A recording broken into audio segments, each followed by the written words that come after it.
Avui ha tingut lloc l'acte inaugural del curs acadèmic 2015-2016 de la Universitat Ramon Llull a ESADE.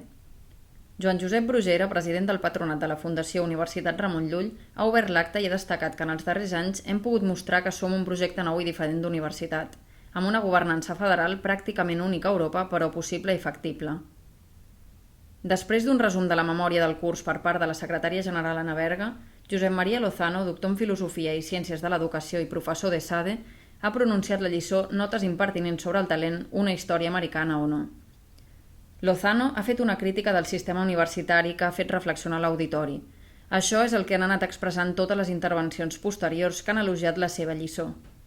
Lozano ha insistit en que una universitat no és només una entitat que proveeix serveis de formació i que en funció de les idees que tinguem sobre el talent i en funció de la mena de talent que promovem i potenciem, una universitat esdevindrà una institució on es distribueix coneixement professionalitzador a grups d'individus agregats o una comunitat d'aprenentatge i de construcció de sentit. Després de l'actuació del Cor Salut Blanquerna, el rector Josep Maria Garrell ha lliurat els Premis Extraordinaris de Doctorat.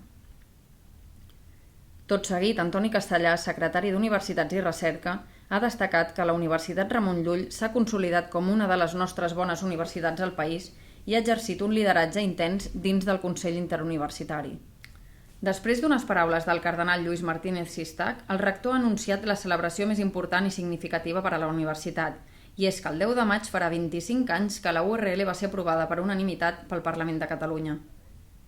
Després de repassar els nous reptes en la docència, la recerca i la internacionalització, el rector ha compartit un missatge optimista amb tota la comunitat universitària. Creiem que tenim pel davant, ha dit, com a projecte compartit, un dels millors futurs que podem imaginar, i la celebració dels 25 anys ens hi projectarà.